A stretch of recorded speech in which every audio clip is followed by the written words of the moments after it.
Welcome to The Old Bill. Remembering one of Britain's longest-running and most popular police drama series. Presented by Sergeant May Singer. Police Constable Tony Post. And Detective Constable Janie Cutter. If you enjoy this video and would like to know when more like it are uploaded, please subscribe and ring the notification bell. We'd also be pleased if you could like our videos and share them with your friends. If you have a favorite episode of The Bill that you'd like us to review, let us know in the comments. Today, we are reviewing an episode called Cause for Concern, which first aired on the 28th of December 1993. Cause for Concern tells two concurrent stories. One concerns a spate of burglaries, the other is a case of domestic abuse. As the episode begins, PC Steve Loxton and PC Dave Quinnan are reflecting on the difference between policing in London and the rural north when they encounter a car driven erratically and give chase. Quinnan finds the driver in a state of distress. Cumbria! You'd have to be mad. There was this sign which said, if anybody wants to talk to the police, a car will be parked on the village green between 2 and 3 on Friday afternoon.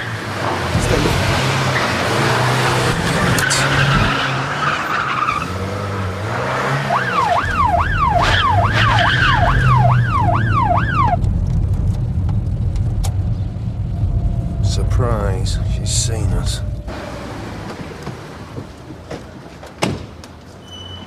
Good morning.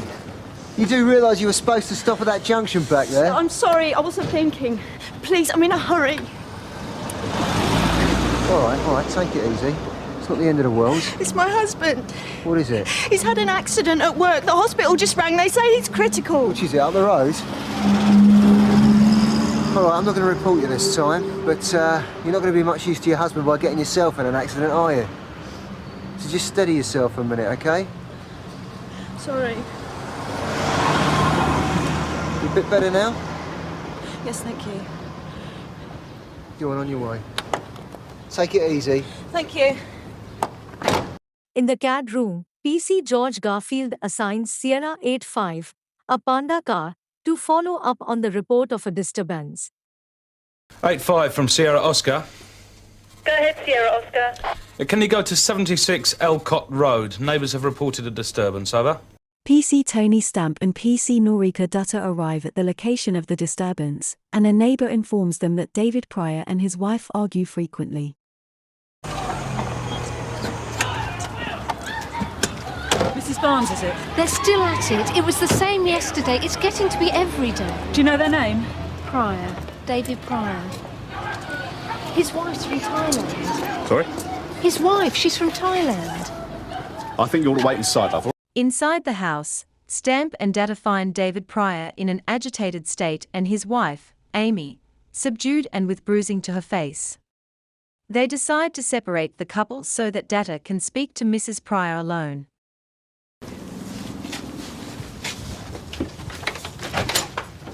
Mr. Pryor? Yeah? We've had a complaint about the noise coming from this house. From her, I suppose. Can we see your wife, please? What for? We'd just like to make sure she's not hurt. Of course she's not hurt. Amy!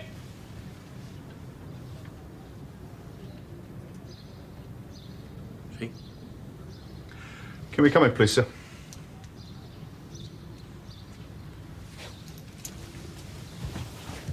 We had a row, right? It's over now. Are you all right, Mrs. Pryor?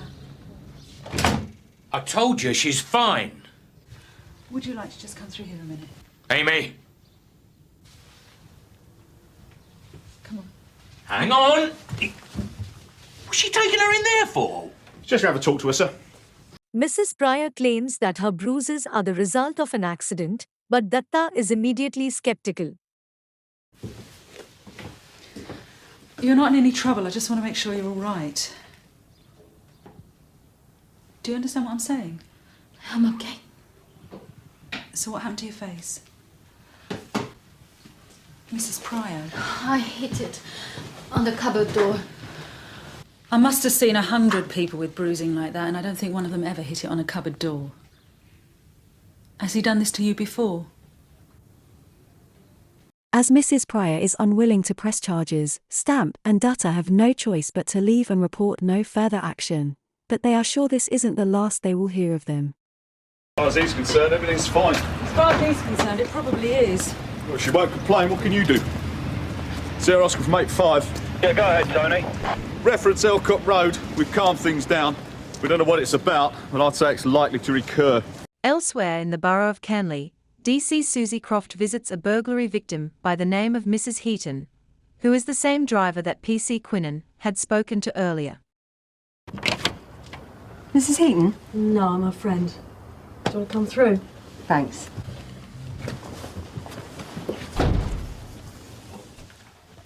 Mrs. Heaton, I'm WPC Croft, Sunhill Burglary Squad. Can you tell me what happened?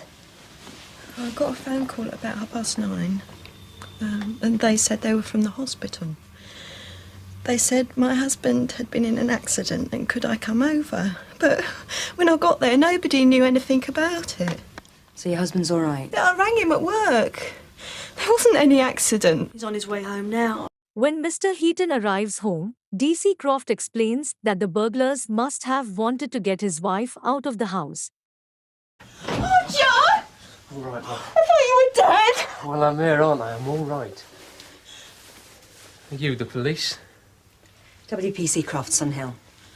So what happened? Well, whoever called your wife obviously wanted to get her out of the house. And the hospital's, 15 minutes away? And I got stopped by the police.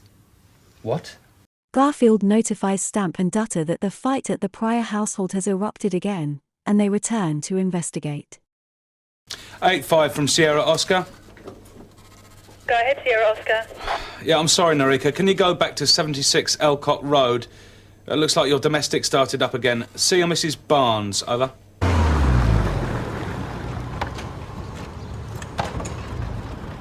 Same again, is it? Worse than ever. I think they could have waited till this evening.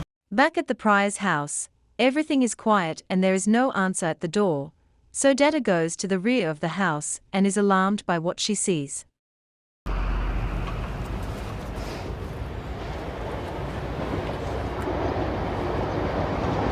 Tony!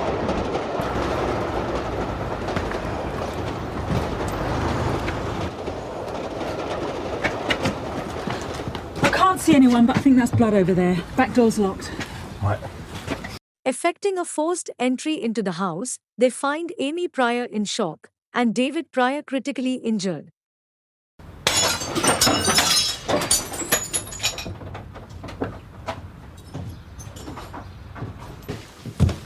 Mrs. Pryor, are you all right? Where is he? Are you hurt, Mrs. Pryor?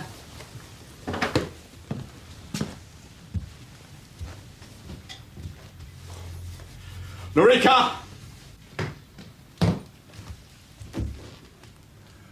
Get an ambulance. Sierra Oscar from 181 receiving. Back at Sunhill, Dutter reports to DS Danny Pierce and DC Alan Woods, who will investigate further. She was still holding the knife. I didn't see it at first. And what about her clothes? They've gone to forensic. We'll let her change before we brought her in. No. And no news from hospital yet? They're operating now. Okay. So what's her background? David Pryor runs a small business importing shellac. What's that? It's a kind of lacquer from Thailand. His wife's Thai. We were called to the house at 8:30 this morning. He'd obviously been beating her, but she didn't want to make a complaint. Right. According to the neighbour, this has been going on for about 3 years. So have you checked the DVU files? Yeah, nothing. What's her English like? All right, I'd say. She hasn't said much, but she was in shock when we got there.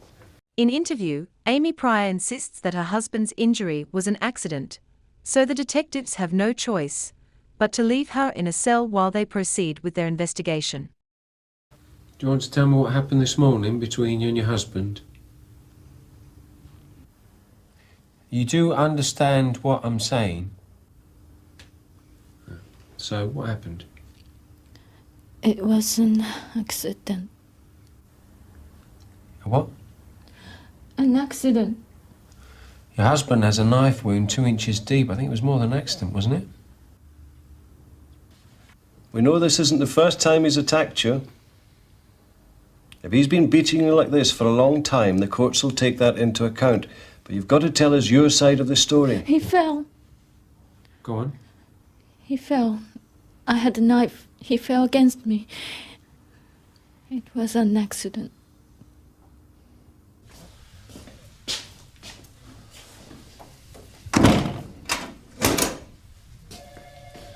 DC Wood speaks to the Pryor's neighbor about any friends they might have, and she also tells him that the couple once separated and Amy went back to Thailand for a while. You don't remember their names? Hammond. They live up Gatley Road, near that big supermarket. Well, I haven't seen them for ages. I think they had a fallout. Yeah, they used to go out a lot at one time, but not anymore. These rows, do you have any idea of what they were about? Well, the women, I shouldn't wonder. I mean, he's out all night sometimes, like last night. It's been going on for years. You know, she left him one time. Really? They had a hell of a row one night. You could hear it down the street. And the next thing, she'd up and gone back to Thailand. He went over there and got her back. When was this? About 2 years ago. That last scene is a great reminder of 20th century life. Today we would reach for our smartphones to look for information, but Mrs. Barnes went straight for her British Telecom phone book. Anyway, while DS Pierce is at the hospital to check on the status of Mr. Pryor, he overhears a conversation about a false claim of an accident and, remembering the details of the robbery earlier that day, gets details to provide to Sunhill. I had a phone call to tell me he was here. Who rang you? You did. The hospital. Was it a man or a woman? A man. And he didn't give his name? No. He just said my husband had an accident at work. Excuse me, sorry for butting in. I'm Detective Sergeant Pierce from Sunhill. What time did you get this call? I don't know. About a quarter of an hour ago. I called a cab at once. Can you tell me your address, please, Mrs. Hunter, 4 Rhinest Avenue. Why? And you sure Mr. Hunter isn't here? We've no record of him. What's going on? Yeah, Kathy, it's DS Pierce. I'm at the hospital. Can you get a message to the CAD room? Tell them to get someone down to 4 Rhinest Avenue, suspect on premises. When Woods meets the Pryors' old friends, to whom they haven't spoken for a year or two, they reveal a couple of facts that will be important later. Firstly, they describe Mrs. Pryor as a confident, very social person, which doesn't sound like the Amy that Sunhill officers recognise. Well, Dave, he's the jealous type. Not that he doesn't play away himself, but he watched her like a hawk. You know what Amy's like. Well, no, not really. I'm trying to build up a picture, you know. Very lively. Yeah, outgoing. Likes to party, you know. Sure you won't have one? No, thank you. You see, when Dave met her in Bangkok, she was working behind a bar. Oh, legit? Secondly, Mrs. Hammond describes the last time she saw Amy, when Amy appeared not to recognize her. Was that about the time she went back to Thailand? I didn't know she ever had. She never mentioned it to me. It about 2 years ago? Yeah, summer before last, I remember. She rang me up, all upset. We were her only friends. What was she going to do? And after that, nothing. And you've never seen him since? Just the once. I was walking past their place. I gave her a wave. She looked straight through me. As the area car follows up on DS Pierce's information, Loxton and Quinnan see the burglars fleeing and give chase, catching one of them but losing the other. Street, there it is, Rhinest Avenue.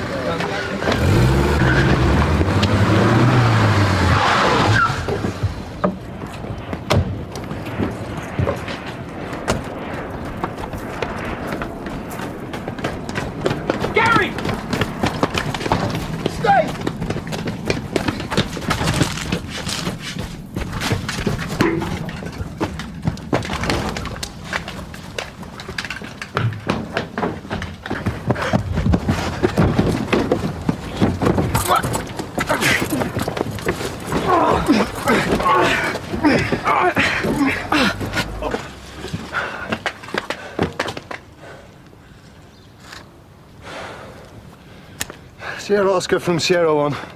Assistance required. Rhinest Avenue. And we lost one of the suspects.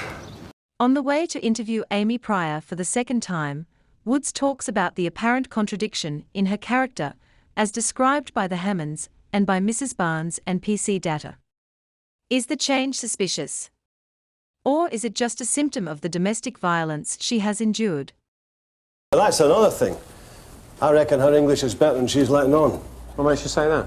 Well, according to the Hammonds, she's a real live wire, you know, full of jokes and stories, all that sort of thing. But from what the neighbour says and from what we've heard, you know... Well, she could be pulling the wool, I suppose. Then again, 3 years of being battered by your husband probably takes its toll. During questioning, Woods remembers what Mrs. Hammond said about Amy looking right through her, and he then puts two and two together to uncover a startling revelation. So now you're telling me you don't remember when you last saw them? Can you describe Brian Hammond for me, Amy? What? Just describe him, there's no harm in that, is there? I mean, what does he look like? Just ordinary. Was he tall, short? Ordinary. What about his hair? Was it dark or fair? Black.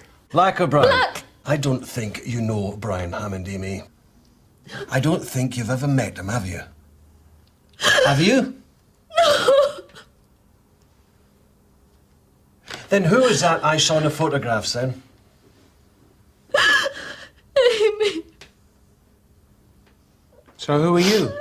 I'm her sister. Back at the scene of the latest burglary, Stamp and Dutter meet with the area car crew. Loxton needs one of them to drive the burglar's van back to Sun Hill, and he explains that the suspect they have arrested is one of the hospital scammers. We missed all the fun then. Yeah, just need someone to drive this heat back. It's all yours, Tony. Thanks. Always wanted to drive one of these. You got the keys? Ah, Dave's got them. So what's the score? This is one of the pair that have been ringing women up, telling them their husbands are in hospital. So, Rex. In the interview room, Woods and Pierce confirm the true identity of their suspect, and how she came to be living with Amy's husband, which leads to an even more shocking revelation. So, your name is Nanthapa Tinnansulonda? Yeah. Amy's sister, and Yeah. you came to England a year ago last June. How did that happen? David came to Bangkok. He stayed with our family. He told me Amy was a bad wife. He said he'd thrown her out. He said he'd take me to England instead. So you took her place and came to live in England as Amy? I look like Amy. David said no one would know. So where is Amy now? At home. What, in Bangkok? No! Home! In the garden!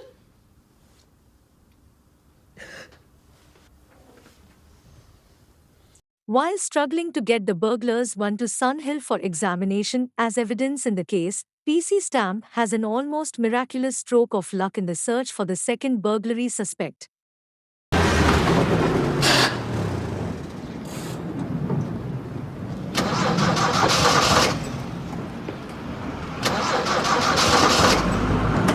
Come on, let's go! Come on.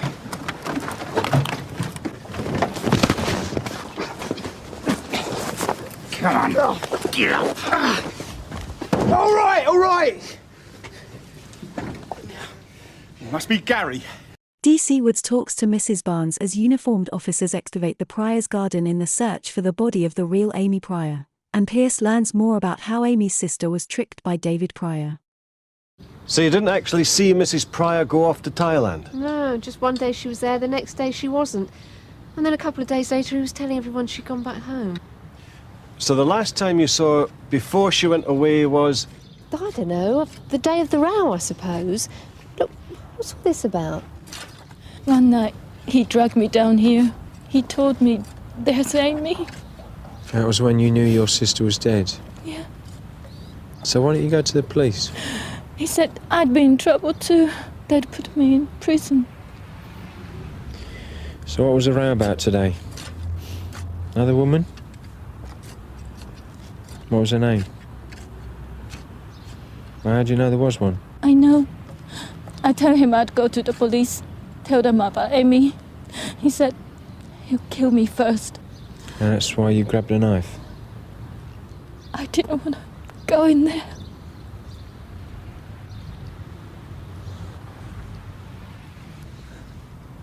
As Croft interviews one of the burglary suspects, he tries to justify his behavior by claiming it was kinder to get the victims away from their houses.